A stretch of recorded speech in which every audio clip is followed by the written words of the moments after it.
Bon, on a loupé encore Patrick Cohen. Sur le bon live. Ça y est, sur le bon live, c'était pas le bon? Non, t'étais sur mon compte. Ah merde.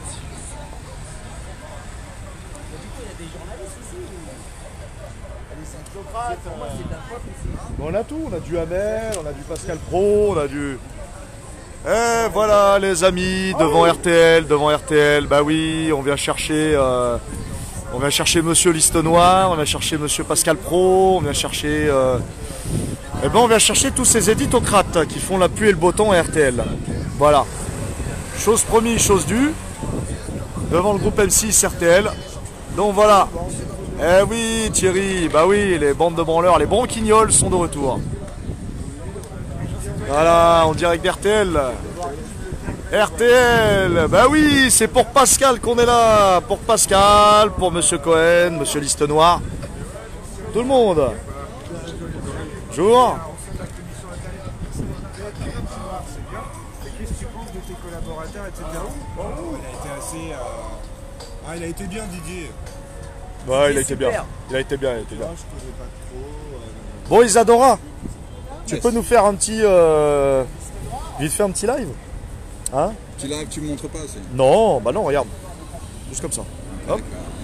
Alors, qu'est-ce que t'en penses, là, du coup, depuis le temps qu'on essaie tous, toi comme nous, qu'on essaie de traquer un petit peu ces éditocrates? Est-ce que ça prend... est-ce qu'il y a de l'effet? Est-ce qu'on y voit les résultats?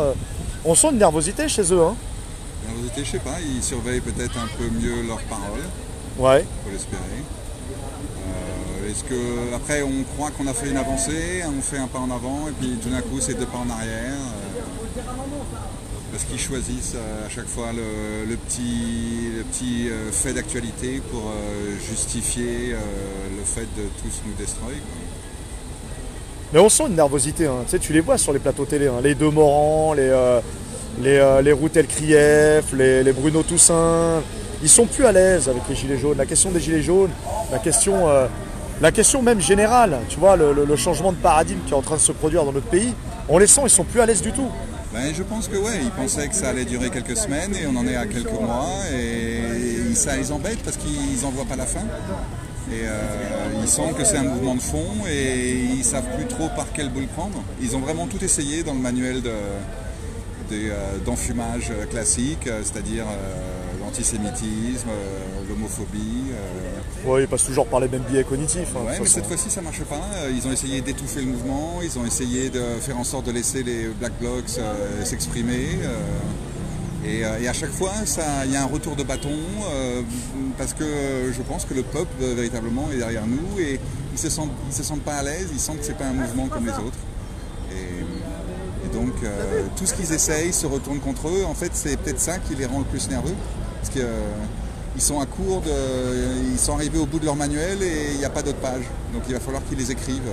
Et ça, c'est une écriture qui se fait à la volée au fur et à mesure que le présent se déroule. Et ça leur fait très peur parce qu'ils n'aiment pas être sans prompteur. Exactement. Donc on sent le vent tourner quelque part. Et donc on se dit que c'est maintenant. C'est maintenant qu'il faut frapper.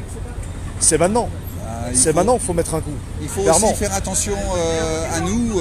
Frapper, c'est aussi à double tranchant pour nous. Mal frapper, frapper à côté, frapper trop fort. Tout ça, ça peut se retourner contre nous aussi. Ils nous scrutent. Chacun de nos mouvements est mis sous la loupe. Et si on fait une connerie, c'est à ce moment-là que ça peut vraiment se retourner dans notre gueule. Je crois qu'il faut au contraire que nous, on écrive notre manuel, qu'on écrive ce manuel d'une nouvelle société. Et je te réitère ma proposition de la dernière semaine d'avril. Ouais, donc de descendre, les gilets jaunes de Constitution, descendre chez toi là-bas. Ou alors on m'a dit que c'était peut-être un peu loin, que c'était peut-être trouvons un lieu pour le faire à Paris ou dans la région parisienne. Bien sûr, on est en train d'y réfléchir. Nous, en tout cas, Isadora, je te remercie en tout cas pour ta proposition. Nous, je pense qu'il est temps d'allier les forces, d'allier les bonnes volontés, la détermination. Il ne faut pas laisser le gouvernement prendre les devants, écrire ce qu'ils veulent, parce qu'en fait, ils nous dépossèdent du momentum qu'on s'est créé. Donc il faut bâtir sur ce momentum, il faut avoir un manuel intelligent, éventuellement avec Chouard, avec Bollot, l'avocat de Rouen. j'ai essayé de contacter tous ces gens-là, mais bon, ils ont peut-être leur mail est peut-être plein, je sais pas, mais ils m'ont pas répondu. Alors, je sais pas. Peut-être que toi, tu pourrais essayer. Essayons de faire un truc vraiment bien écrit, intelligent. Commençons avec le commencement et voyons à partir de ça. Je pense que le RIC est vraiment le premier article qu'on devrait écrire. Est-ce que tu ne penses pas justement que le RIC, ça ne serait pas un danger sous la Ve République et qu'il ne faudrait pas écrire le RIC dans notre nouvelle constitution, c'est-à-dire dans une autre étape? Mais je crois que là tu fais peur à tout le monde parce que les gens, tu leur parles d'une 6e constitution. Quelque part, qu'est-ce que tu as comme passé à écrire des constitutions? La loi, c'est quand même un domaine très particulier. Donc il vaut mieux y aller par petites touches et dire peut-être que le RIC peut nous réapproprier les parties de la société qui nous échappent et voyons, au moins on aura obtenu quelque chose, parce que si on veut une constitution, on fait un peu le tout ou rien. C'est un point de vue, et là pour le coup, tu vois, ça nous donne pas mal d'idées pour notre futur échange, Isadora. Merci à toi en tout cas. Merci à toi. On va les amis, nous étions avec notre amie Isadora Duncan. Donc on attend que ces messieurs, les éditocrates, sortent. Bonjour monsieur. Bonjour. Vous travaillez pour le groupe RTL? Ouais. Vous en... Non, votre tête n'est pas filmée. Regardez. Non, mais il n'y a pas de problème. Non, moi j'ai pas de problème à être filmé, mais c'est cool ça. Qu'est-ce que vous en pensez de la situation des médias de masse actuellement? Écoutez, moi je suis pas compétent pour vous répondre sur ce sujet. Ouais. Et puis je pense que vous étiez déjà là la semaine dernière, non? Bien On a sûr. déjà discuté. Ah oui. Ah bon, bah alors donc il n'y a rien de nouveau depuis la semaine dernière. Ben non, justement, ce qui n'est pas nouveau pour nous, c'est qu'on attend enfin de parler à ces éditocrates. C'est-à-dire monsieur Patrick Cohen, monsieur Pascal Praud, monsieur Duhamel, qui font et défont l'information. C'est de la fabrique du consentement, tout ça. Vous voulez discuter, mais déjà, si je puis me permettre. Bien sûr, mais allez-y, monsieur, on est dans l'échange. Vous présentez les choses, vous êtes déjà dans le jugement. Alors, ah bah c'est pas un jugement, c'est un constat. Ah bah c'est votre constat, mais c'est d'accord, vous faites quoi comme constat, vous? Ah, moi je ne fais pas de constat, parce que moi je ne suis pas dans les médias, je ne suis pas journaliste. Donc vous n'êtes pas journaliste? Ah d'accord, vous êtes rédacteur en chef, je sais pas, vous êtes... rédacteur en chef, c'est un journaliste. Bon, oui, si on peut dire ça comme ça. Oui, c'est une définition, moi je vois plus ça comme un journaliste, mais bon. Ce que je comprends pas, c'est qu'il y a des journalistes qui sont venus nous voir la semaine dernière, il y a eu un échange et tout. Très peu. On a eu un reporter qui a discuté avec nous, un reporter. Mais vous savez, ça suffit pas à notre curiosité. Nous, on a envie de plus. On a envie de vraiment rencontrer M. Pascal Praud. On sait qu'il nous adore. Et nous aussi, on l'aime et on souhaiterait vraiment avoir un échange cordial avec lui. D'accord. Alors, ni Patrick Cohen, ni M. Zemmour. Vous savez, alors, je vais vous expliquer. Expliquez-nous. Éclairez-nous. D'abord, ils sont pas là tout le temps. Ouais. Ils peuvent être aussi en liaison téléphonique. Et là, en tout cas, en l'occurrence, à cette heure-là, ils sont pas là. Ils sont pas là, d'accord. Mais on peut croiser quand même des journalistes qui bossent à RTL, des journalistes qui vont, non pas forcément... on attend justement, c'est ça, on privilégie l'échange. On parler valeurs avec eux. Valeurs de la République, valeurs de l'oligarchie et valeurs du peuple. Là, maintenant, on n'est plus dans un combat de frigidaire, de plein d'essence, même de RIC ou de constitution. C'est un combat de valeurs. Il y a les valeurs du peuple, que nous, on estime naturelles, les valeurs des grands-parents, ouais. Et puis, il y a les valeurs véhiculées par ces éditocrates, par la finance, par les politiques, où maintenant c'est l'ultralibéralisme. L'homme n'est plus qu'une marchandise, une variable d'ajustement. Et nous on serait... Ah bah si quand même, hein, c'est comme ça que ça se passe partout. On sait que c'est comme ça, que le monde est comme ça. Malheureusement il est en train de s'acheminer vers ça. Quand on nous dit dans l'Essonne, on est à 95% en désert médical et qu'on ferme 4 cliniques des hôpitaux publics, 1200 lits, et ils vont en rouvrir un à 400 lits alors que la population de l'Essonne augmente, et qu'il n'y a plus d'argent pour les services d'urgence, pour les EHPAD, etc. Ouais, là on sent qu'au niveau valeur, on n'est plus sur du gaullisme, on est plus sur le bien collectif, le bien commun. On est sur... Et Patrick Cohen, il n'est pas chez nous. Hein. Oh, disons que c'est un moment de... C'est pas grave, il est dans l'échange, il est dans le rêve, voilà. Si vous l'appelez et que vous venez ici pour le voir, il n'est pas chez nous. D'accord, bon. Il allait être viré de C'est à vous, donc il va peut-être venir un peu. C'est du frivole, c'est du frivole. Il va être viré. Oh, le petit coquin. L'idéologie des médias, l'idéologie de l'oligarchie, on veut se mettre à table et comprendre l'idéologie de la République, la laïcité, tout ça. On veut comprendre ça. On veut tout mettre à plat. Écoutez, bah voilà, c'est pour ça qu'on est là. On n'est jamais reçu. Comment ça se fait? On va devoir revenir alors. Redressez-vous, monsieur, vous êtes tout tordu. Oui, on va revenir. Redressez-vous, vous êtes tout tordu. Je suis Tout tordu. Alors là, vous voyez, là vous allez un peu au-delà de ce que je peux accepter. Ah bon? Parce que vous attaquez ma personne physique. Oui. D'accord. Je pensais que c'était parce que Non, vous non, étiez pas sans du arrêt tout. à fesser Pas sur du une tout, chaise. monsieur, parce que j'ai réfléchir une à maladie demain. quand j'étais jeune et je ne vous permets pas de parler de mon physique. C'est clair? Un échange, somme toute. Je suis fait presser. Voilà. On T'as ira appelé au pas ici. redressement, mais bon. Faut peut-être qu'on se redresse tous ensemble. Hein. Peut-être un projet. Oui, Redressons-nous tous. Redressons-nous tous. Voilà. Il faut- Bonbon le torse. Bonbon le torse, exactement. Bon, bah, on n'a pas d'éditocrate en vue, mais c'est pas grave, on va patienter. Il y en a forcément un qui va sortir tôt ou tard. Soit on a qui dans la liste? Peut-être que Zemmour, il est là à cette heure-ci. Zemmour. Ah, je suis peut-être gourmand. hein. C'est plutôt le matin. C'est le matin, Zemmour, ils sont tous du matin. Attends, on n'est pas matinal, nous. C'est vrai. On n'est pas matinal. Hein.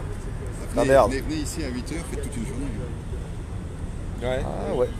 Ouais. Faut qu'on y pense. Hein. 7h, 7, 8h. Venez avec des chaises de confort. Ah, mais c'est monsieur Dubosc. Bonjour, comment allez-vous?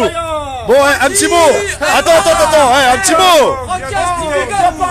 Un petit mot pour nous. Oh, putain. Bon, une chanson pour Franck Dubosc. Une chanson pour Dubosc, allez. Franck Dubosc, t'as failli rater le coche, Franck Dubosc. Eh ben voilà, Franck, merde, putain. Eh bien, on vient de louper monsieur Dubosc, les amis. Il est revenu de notre côté. Hein. Ah, Franck Dubosc, putain. Ah là là, merde. Francky, Bon, Francky, c'est pas gentil, Francky. on est là. On est là. Même si Patrick Cohen ne veut pas. Ouh. On veut plus de liste noire dans aucun de nos médias. Même si Patrick Cohen ne veut pas. Eh, il veut pas, mais moi je rêverais bien d'être dans sa liste quand même. Hein. Moi je demande que ça, être dans sa liste. Hein. Tintin, parolier pour les gilets jaunes. Eh, dis-moi, mon ami, tu rêverais pas, toi, d'être dans sa liste? Dans la Moi liste, j'ai envie d'être dans sa liste. moi personnellement, s'il me met dans sa liste, T'es martyr. oh mortel, le T'es CV martyr. que j'ai, mortel. Bah voilà, Je trouve du on est taf martyr, direct. bah bien sûr. Dans sa blacklist, ouais. Tu me mets dans la mais bon, moi je suis personne, je veux dire. Bonjour, Mais franchement, s'il me met sur sa liste. vous travaillez pour RTL? Hein, comme ça, on sera dans tous les M6, papiers de tous les on peut avoir un petit témoignage? Parce qu'on voudrait échanger avec les journalistes. Non, c'est pas Je possible. pense qu'il doit juste se balancer. Hein. Vous êtes Il doit pas avoir de- un homme de l'ombre? Ouh, un homme de l'ombre. C'est quoi le concept de l'homme de l'ombre? Discret, ouais. D'accord. Je pense pas que. Il y a des hommes de l'ombre, tu vois, c'est un bon concept ici. Hein. Ils vont rester dans l'ombre. Mais justement, les amis, le but des constituants, c'est de les mettre en lumière. Bah non, on s'en suffit pas de ça. Ah putain, Dubosc. Putain. Mais on sait qu'il est là, on va l'attendre. On aurait voulu lui parler de l'oligarchie. On va la. T'as vu, beau sourire, coucou, merci, vite, Mais je non, rentre, mais j'ai non, pas mais le non. temps. Mais monsieur Dubosc, ce que vous ne comprenez pas, c'est qu'on va vous attendre ici. Eh oui. Ah, les amis. RTL. Francky, viens nous voir. Allez Francky, allez Francky, allez. Allez Francky, allez Francky, allez. Ah, Franck Dubosc. Allez Francky, quoi, sois sympa, descends. Franck, viens discuter avec les constituants. Allez, ça va te faire du bien. On va parler oligarchie un peu. Bon, en tout cas, on a notre ami Dubosc qui est venu vendre quelque chose. Hein. Parce qu'ils viennent jamais pour en mode gratuit. Ils ont toujours quelque chose à vendre. Exactement. À mon avis, vu la perte de vente de DVD ces derniers temps chez Franck, il faut qu'il mette les bouchées doubles. Donc, il va se mettre à faire le boulot, comme on dit dans le métier. À tapiner. genoux, À tapiner. devant le Tout à fait. bureau. Oh, un petit mot, madame, pourquoi c'est n'importe quoi? Non? Ah, dans le métier de la justice, ça s'appelle un sandwich complet. Ah, on est encore des bons consommateurs, des bons zombies hein, qui comprennent pas le combat. Jambon fromage. Vas-y, Franck. Tiens, tu sais quoi, t'as raison, Laetitia Maillard. On va chanter Vas-y, Francky, descend. Vas-y, Francky, descend. Vas-y, Francky, descend. Ah non, ça fait. Ouais, non, ça rime pas. Ça rime pas, ça rime pas. C'est ça qui est chiant. Quand tu dis descend sans sang, non, tu vois. Tu dis pas descends sans sang, Tu dis quoi? tu dis vas-y descends et après toi je vais trouver un mot. Vas-y, vas-y. Allez, on va sublimer ta chanson. Allez, Francky! Oh, sois sympa! T'imagines, on parle de franc-maçonnerie avec Franck Dubosc? Oh putain! Non, on veut parler franc-maçonnerie avec lui, pourquoi pas? Ouvrons le sujet. C'est un comique. Est-ce qu'il Donc, existe une fraternelle des acteurs? Bah, une fraternelle pour tout maintenant. Une Bah, fraternelle c'est ce qu'on parlementaire, vient de une fraternelle constater, des journalistes. Pourquoi pas? Moi je dirais pourquoi pas. Une fraternelle de la comédie française. Oh putain. Ah ouais, ça c'est possible. Alors je sais que Bigard il est pas dans cette fraternelle. Hein. Bigard, ils lui ont dit déjà Ouais. à l'époque il avait abordé le sujet du 11 septembre. Il n'avait pas compris le délire. Il a compris qu'après, là il a pris un double effet qui se coule ces derniers temps. Bon voilà. Bon. Mais Francky lui il arrive à être, à être entre les deux, dans les clous, pas dans les clous, dans les clous, pas dans les clous. Mais c'est ça qu'on veut savoir. Dans quel clou il est? Dans quel clou il est celui-là? Parce qu'un coup il est contre nous, un coup il est avec nous. On sait jamais, hein. C'est dans les deux sens. Les amis qui nous regardez, vous pouvez me préciser qu'est-ce qui s'était passé avec Franck Dubosc? Ouais, Comme on vient de le c'est passé à croiser, l'antenne, donc ouais. c'est important parce qu'il me semble qu'il nous avait dénigré. Il me semble. Il s'était excusé. Ah, il il avait s'est dit, excusé. non, c'est bon les gilets Bon. jaunes. Mais après, ouais, il s'était excusé. Très bien. Ça lui avait coûté quand même, je dirais pendant une semaine, il avait en perte de DVD, les gens ils jetaient leurs DVD par les fenêtres. Et Franck, t'avais déconné gros. On parle pas mal des gilets jaunes. Francky, putain, merde. Bon. Mais bon, comme... Les gens ont même failli arrêter le camping. Mais comment t'es un mec d'en bas et que tu viens de loin et que quelque part, même si tu bouffes à tous les râteliers pour être à ce niveau-là de la popularité en France et que tu peux vendre des DVD et tous tes spectacles, on sait que tu viens d'en bas. On sait que t'es un mec comme nous. Donc vas-y, continue à bouffer, nous on s'en fout. On va pas te cracher à la gueule parce que toi t'as fait quelques petits sous. Il y en a, ils sont pires que toi. Ils font beaucoup plus d'oseille que toi. Ils sont beaucoup plus dangereux que toi.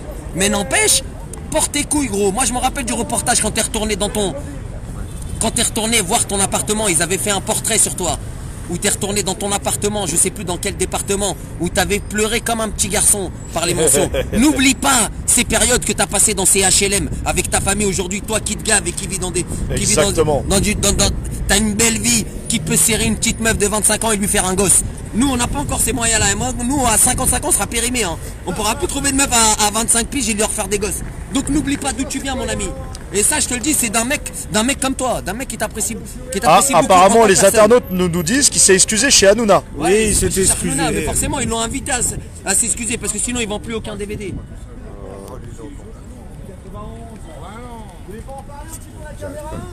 Il est ici, lui? Ah non, c'est la famille Maune du groupe Bertelsmann. Bah oui. Regardez, les amis, tiens. Possesseur de... Excusez-moi, je suis un... Le propriétaire, les amis, du groupe Bertelsmann. L'oligarque allemand de la famille Maune. C'est eux qui possèdent RTL, les amis. Ah, lui, il est mort. Allez, hop là, hop. Il a une bonne tête. Une scène assez drôle, c'est que la marée chaussée voudrait nous interpeller, mais elle est dans les bouchons. Ah, ah bah, ouais, c'est pas mal, j'avoue. Ah, mais t'as pas le même câble que moi, toi aussi? Non, non. Ah, si t'as pas ton câble, on est niqué. Merde. Ah, vas-y, fais... Non, il me reste encore un petit peu de batterie, mais il faudra prendre. Bon, les amis, on attend toujours. Bon, on n'a pas eu Zemmour, on n'a pas eu Pascal Pro, on n'a pas eu Mister de la liste noire, alias Patrick Cohen. Et on a Franck Dubosc, par contre, qui est là, donc on attend. On attend, on aimerait discuter avec lui sur une nouvelle constitution, sur l'oligarchie, pourquoi pas sur la franc-maçonnerie. Allons-y, ouvrons tous les sujets.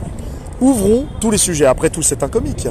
Un comique, normalement, il sait rigoler de tout, un comique. Évidemment, mais bon, on sait très bien qu'après, le show business, il est sous domination d'un certain groupe de gens qui tiennent tous les artistes par le fait, en fait, des médias. Parce que ces gens-là, je le redis, je l'ai déjà dit précédemment dans une autre intervention, mais je vais le redire. Le problème, c'est que dans ce genre de métier, vous devez avoir une certaine visibilité médiatique. Si vous n'existez pas dans les médias, vous vendez pas de place de spectacle, vous vendez pas vos CD de musique, vous vendez pas vos peintures, etc.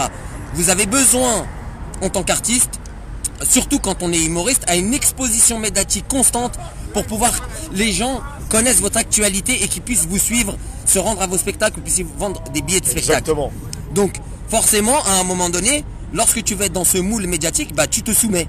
Et des gens comme Franck Dubosc, que même si on sait qu'il vient d'en bas et tout, on sait très bien qu'ils se soumettent à cette idéologie dominante dans le show business, eux aussi dans les médias, parce que sinon ils coupent le robinet des médias.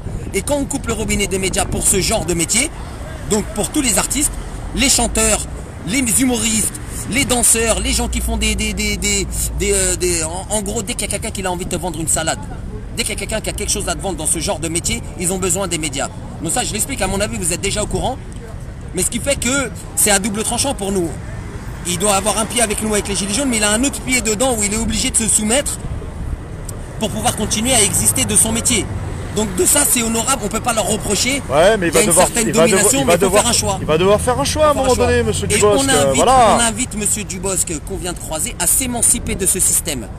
Viens avec nous, nous les Gilets jaunes, on va te faire ta promo, gros. On va te faire ta promo et au début, c'est gratuit. Exactement. Parce qu'on va te montrer que on est des gens qui on cherche pas à accaparer ton talent ou ce que toi tu peux produire ou les richesses qui peuvent en découler. Nous, ce qu'on veut, c'est permettre à des gens comme toi de s'émanciper de ce système. Et on a déjà le modèle, on a déjà le business plan pour toi, Franck. Tout existe déjà. On te fait un site internet, un slogan, tu as déjà ton public. Rappelle-toi quand tu as fait ton spectacle public. Hein? Tu te rappelles? N'oublie pas ce public-là, ce public qui t'a fait. Ce public-là qui t'a fait, c'est pas grâce aux médias, c'est grâce à nous, aux achats des DVD, aux achats des billets de... Voilà, Franck. Voilà, donc Franck, si tu veux t'émanciper, nous on t'invite à le faire. Rejoins-nous dans le mouvement des Gilets jaunes et on t'aidera à monter ta structure pour que tu puisses t'émanciper. Et tu verras, vivre dans l'émancipation et dans la liberté, qu'est-ce que c'est le pied. Et tu verras que tu pourras nous faire encore plus marrer. Il devrait prendre exemple sur Diodo. Exactement. J'allais dire, ramène Elise et Moon avec toi, Franck. Allez, c'est parti. Alors, pour répondre aux internautes qui nous demandent pourquoi on est là. On est là parce qu'en fait, le groupe Bertelsmann, qui est dirigé par un oligarque allemand qui s'appelle Mohn, monsieur Mohn, il possède RTL et M6. Donc c'est énorme, et y compris Paris Première, qui est pas très loin d'ici, et Teva et toutes ces chaînes-là. Sauf que RTL, les amis, il y a pas mal d'éditocrates qui viennent bouffer à la gamelle ici. On a du Pascal Praud, on a du Zemmour, on a du Patrick Cohen, donc monsieur Listenois. Donc du coup, on l'a loupé à la Maison de la Radio, et là on l'a loupé encore ici. Un gars, c'était salaud de pauvre. Bon, il nous disait ça en rigolant, mais on n'était pas loin. Enfin bref, c'était salaud de pauvre. Bon, est-ce que c'est vraiment l'opinion des gens de Neuilly? Allez, venez, viendez les gens de Neuilly, on va parler. Exactement. On va échanger. On va faire du micro-trottoir, c'est bien le micro-trottoir. Oui, effectivement, c'est clair qu'on est dans une démarche de boycott. Évidemment, il faut que la majorité de nos collègues, de nos concitoyens, arrêtent d'allumer leur télé et d'aller dans ces putains de chaînes de merde. Pardon, d'aller dans ces chaînes donc, de médias d'infos en continu. Et notre objectif, effectivement, c'est de leur faire mal à ce niveau-là. Mais de toute façon, sur la bataille de l'information, quelque part, on a un peu gagné, les gars. Faut pas non plus être trop pessimiste. On a gagné sur plein de plans au niveau des médias. Et là où vraiment on les a battus, c'est sur le terrain de l'internet. Ils n'arrivent pas à nous suivre. Ils n'arrivent pas à nous suivre. Ils n'arrivent pas à nous suivre. On est trop productif, on est trop efficace, on a trop d'imagination. Et surtout qu'on rentre dans des schémas qu'ils ne connaissent pas. On est en train de réinventer entre nous la manière de communiquer entre nous, de partager de l'information entre nous. Et surtout l'essentiel, qu'est-ce qui se passe entre nous, c'est que c'est gratuit, les gars. Il n'y a rien, il n'y a pas de pub, on ne vend pas de pub derrière nous, on est là, on se fait ces petites vidéos, derrière on vous a vendu aucun produit, ni bouquin, ni gilet, ni rien du tout, on n'a rien à vous bicrave. La seule chose qu'on a envie de partager avec vous, c'est l'information et peut-être créer une émulation autour de vous pour que vous nous rejoigniez ou que vous nous imitiez. Force à vous les gars. Excellent, merci mon ami. Donc voilà les amis, ça fait 2 fois qu'on loupe Patrick Cohen, on l'a loupé de peu à la Maison de la Radio, là on le loupé de peu encore une fois à RTL, donc il est difficile à avoir. On faudrait faire un camping géant devant RTL du matin au soir. Mais ce n'est que partie remise. Pascal Praud, pareil, on attend. On n'a pas d'informations sur lui. Donc voilà les amis, on va aller faire un petit tour à M6 qui est juste en face. Bah oui, voilà. Hein? Direction M6 les amis. Vas-y coupe, on va relancer le live. On relance le live, à tout de suite les amis.